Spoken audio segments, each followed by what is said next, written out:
Welcome to Passive Aggressive Income. This program may contain strong language. The content may not be suitable for audiences under the age of 17. We understand many of our listeners may not agree with all of our personal viewpoints. We in no way, shape, or form mean to be offensive to anyone. Our show notes will provide all of our source material included for each episode. Now let's get passive aggressive. Hello and welcome back to Passive Aggressive Income. We are your hosts, Lexie and Mims. And this week, Mims is talking about something that I think is really important for anyone who is in a professional setting or even trying to make new friends or just trying to impress people. This is something that everyone can relate to and will definitely help you on any of your business or professional ventures. Let's talk about our bodies. Just kidding. It's not going to be sensual in any way. So we all know that there are more ways to communicate than words.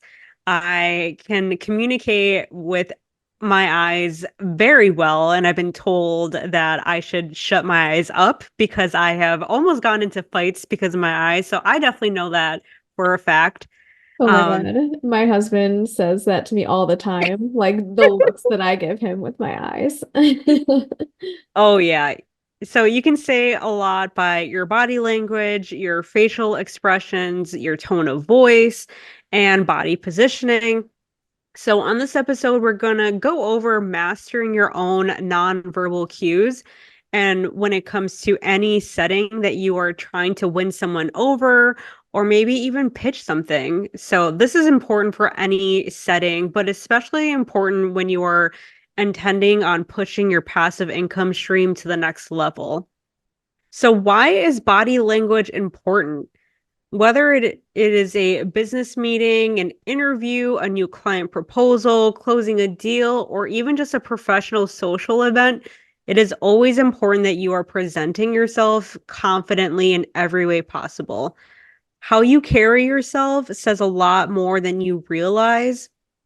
If your posture seems uncomfortable or shy, timid, nervous, maybe even awkward, you're telling those around you that you're not confident in yourself. You don't carry yourself with that, confident attitude.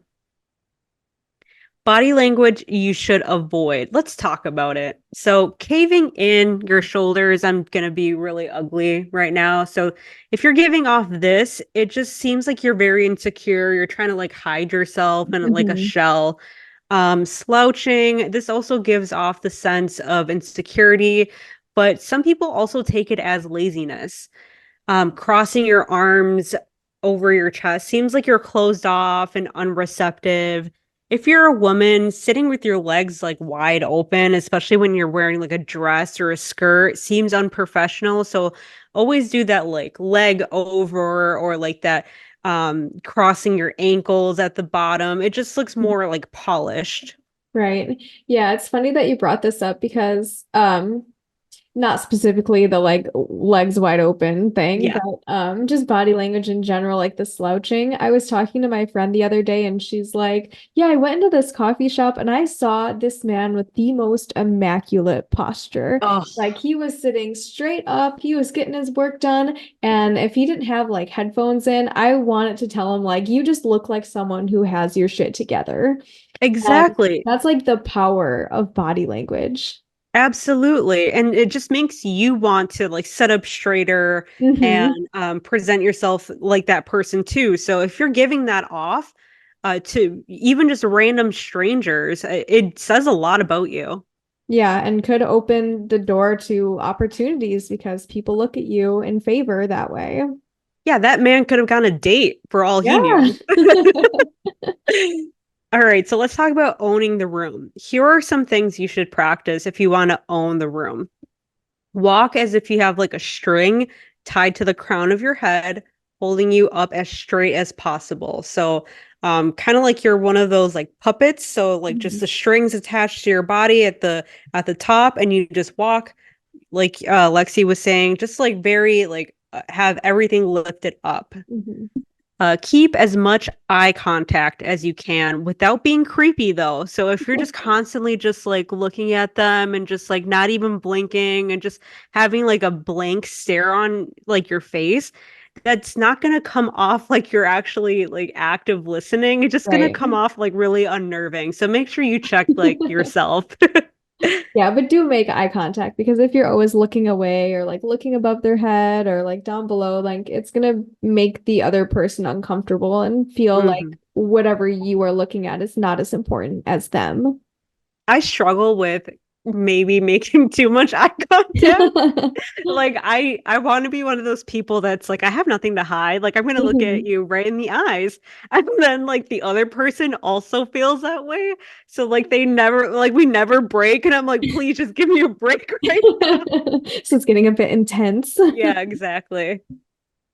Angling your feet towards the person you are talking to so it doesn't seem like you're trying to get away from the conversation. So Mhm. always like square your body off towards the person that you're talking to. So if you're like talking to somebody and they're over here and your body's like over here, but your head's facing them, it just doesn't seem like you really want to be engaged in that conversation. Yeah. If someone offers you a handshake, take it with a stern, but not like a violent grip, just like something that's like confident, right? Hmm. Um, some people since COVID don't shake hands anymore, including myself. Like I don't want anybody touching my hands. So if they don't offer it, don't force it. Hmm. Yeah, something about this stern but not violent grip. I want to reiterate that as someone who has the hands of like the size of like a small child. And for some reason, like men in business feel like they have to like assert their dominance, just squeeze the shit out of my tiny hand. Like, we don't need to go there. Like, I understand, yes, you were a man. I Yeah. get it. But we Yeah. don't like we can still, talk together. We don't Yeah. have to do the whole like power play thing. Yeah. It's almost like they're yelling at you when they do that. Yeah, right. But I'd be like, calm also, down, sir. seriously, yeah, I mean, we don't want to go the opposite either. Like, no, nothing's worse than going in for a handshake, just the limp, like Limp. super, like I was like, what Nasty. is this? Like, this Yeah, feels no. gross. I don't like this. No. So yeah, maybe if like the option is to not shake hands, I like would love that that option. that's cool too. Yeah, I would love that option. I wish that was more of an option, but some people really want to hang on to like that prehistoric Hmm. handshaking still. Right. So I'm like, whatever. I would leave it though. Like I don't need that Yeah, in just my carry life. around like a little hand sanitizer bottle. Constantly Like, spraying my thank hands. you, Yeah. and I'll sanitize immediately after. Yeah. So, smiling is also very attractive. Make sure you don't have your RBF on while there is an important meeting or situation. There is nothing worse than you just staring like you're angry at the person you're trying to impress. Right. So, people love seeing a good smile, and especially if you have a great smile. I know that some people maybe not so confident in like their teeth or maybe the way that their mouth is structured or whatever. But I love seeing a person smile. It makes me smile. So if you have a really great smile, rock it. Yeah, and I mean, if you are self-conscious about like your teeth or whatever, you can still show interest and you can do like a soft smile and smile with Hmm. your eyes, but yeah, just Yes. avoiding the like RBF. You can Yes. still look engaged even if you're not just like, smiling at them the whole time. Yeah, let's just reiterate like not doing it in a creepy way. I think Right, you yes. can definitely cross that line where if you do it so much, like the constantly staring or Mhm. like constantly smiling, it could be very creepy. So if you have to, maybe practice in the bathroom and just like take a look at the way that you come off because sometimes you may like think, "Oh, I think that went very well," but then the other person is like, "Man, that person was really creeping me out." So makes perfect, and if you want to do it in front of a mirror, I say go for it. I've done it. Yeah, for sure. Have you watched Succession, Mims? I have not. Okay, so there's a scene, I'm watching it right now and I'm almost to the end. I'll probably finish the finale after this episode recording. Yeah. But there's a scene where her name's Carrie. She's one of the characters and she gets this job as like a news anchor Hmm. and she is just delivering bad news like, "Oh, it's storming in Georgia." And this person died and she just has like the biggest smile on her Oh my face because God. she's, trying to be professional and look nice on Right. TV, but yeah, just like read the room, figure out like the content of whatever it is that you're talking about and adjust your expressions accordingly. Right. Exactly. Also, leaning forward in your chair while someone is talking to you shows that you are interested in what they're saying, along with nodding. So you lean in and you just like actively nod as they are talking. Not just doing that, but like hearing what they're saying too. Right. I have this big problem with people listening to me talk, but not actually listening to me and just waiting for me to stop just for them to say what they've been Oh, thinking the entire time. When I feel like, and I can tell when people do that. Like, I have such a good radar for that. So, if anybody of you listening have conversations with me, I will be able to tell if you are actually listening to the words I'm saying to you or not.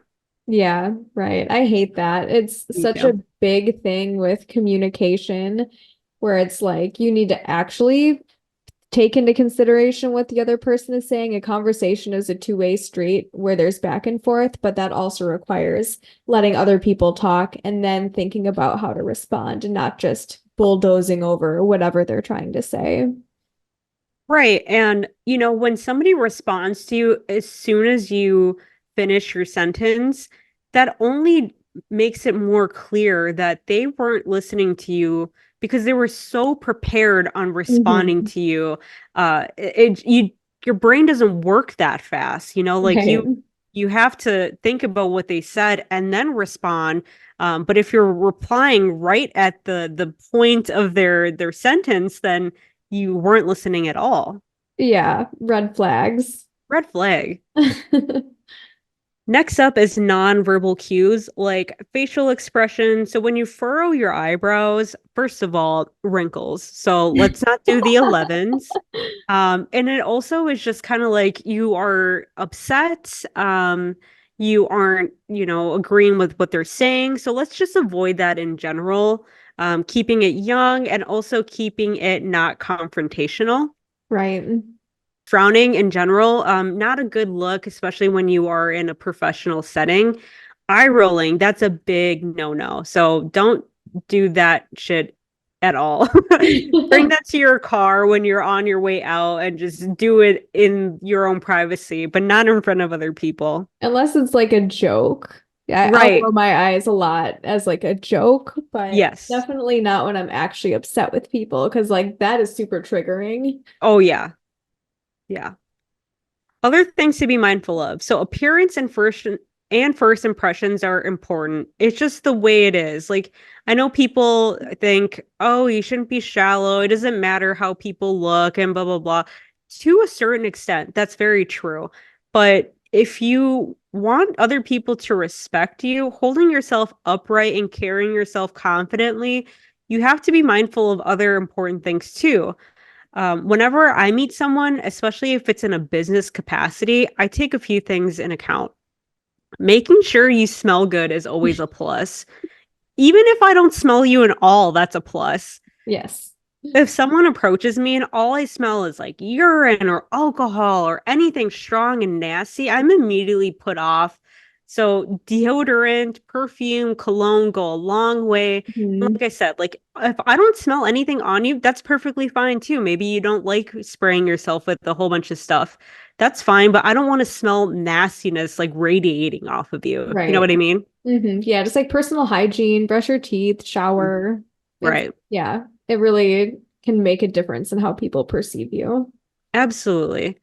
So make sure you also lint roll yourself. I have two very hairy dogs and get grossed out by even how much hair I got on me from them. So always keep a lint roller in your car or in your purse. because their hair gets everywhere, and some people like are allergic or Right. they just don't like dogs or pets in general. So make sure that you're always like getting yourself lint rolled and having that like more polished look. Also, choose your vocabulary carefully. Read the room and choose the vibes of how you want to talk and respond. If they are giving you banter, it's okay to engage in it and give some back. If they're straight to the point and business Hmm. focused and keep it strictly professional, they may not be that type of person and only want to be down to business. So, throwing in some jokes may not land with them. Hmm. Yeah, and like swear words too. Like Right. time and a place. Right. Like what I was just about to say is I don't care um for cussing in a meeting or a business setting, but if you fell out the room in the audience and you think maybe it's okay to reciprocate, then use your judgment. I personally, I'm a very relaxed person, but I've done some showings for my properties and I've had a guy where it was like every other word. And I'm like, do you just not know anything else? Like, is Hmm. your vocabulary so limited that all you know is this? That's how Right. it comes off, you know? Yeah, and it's like don't make those kind of words just a placeholder. I know Mm, I'm guilty of saying like a lot, and that's something yes, that I'm working on. But yes, if you're going to have something like that, then try not to have it be a swear word, especially when you're meeting new people or in a professional setting. absolutely. So let's wrap up all of this important tips on how to own the room with body language, nonverbal cues, and your attitude. Remember to walk with your head held up high, maintain eye contact, and to show you are actively listening by using your body responses. Always put your best foot forward with your appearance. This includes how you smell, look, and sound like. Lastly, attitude is everything. If you don't believe in yourself, then nobody else will. So you have to build that confidence within yourself, even if you're just faking it. Hmm. I fake it all the time. So you don't have, confidence is something that you have to work on Hmm. for a long period of time. So if you just gotta fake it for one meeting, do it. Yeah. Yeah, and if you are doing something like that's very stressful where you really have to kind of put on a show, just make sure you have some time afterwards where you can Mm. like take a second and relax and know that you got through it and you did that. And yeah, thank you so much, Mims, for all of this. Yeah, body language is something that is so important in every facet of life. And on this podcast, when we're talking about how to be successful through passive income and setting up those systems, it really involves working with other people a lot. And you need to make a good first impression, or you're not going to have those connections to help you be successful. And so I think this is, yeah, super important and also just a really fun topic to talk about. Absolutely. Yeah, I hope that you guys can take some of these tips into your next meeting or your next interview or whatever the case may be where you're trying to impress somebody and own the room. Uh, you know, Personally message us if you got the job or you landed a big client using these tips. I would love to hear that. And make sure to follow us on Facebook, Instagram, Spotify, and subscribe to our YouTube channel. Yeah, and feel free to leave us a review if you've been following along for the past, like, what are we at? 9 months now of Yeah, we're podcasting? like we're about to give birth. Yeah, right.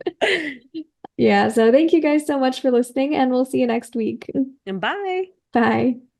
Passive Aggressive Income was written, recorded, edited, and produced by co-hosts and creators Mims and Lexie. We truly want to thank our listeners, collaborators, friends, and family that continuously support us for all the love we receive. If you enjoy our show, please give us a glowing rating and review on Apple Podcasts and Spotify. Also, follow us on Facebook and Instagram to see what we are up to. For any inquiries, please email passiveaggressiveincome2023@gmail.com. Episodes of Passive Aggressive Income are available wherever you listen to podcasts, so make sure to subscribe and like us on your favorite streaming platform.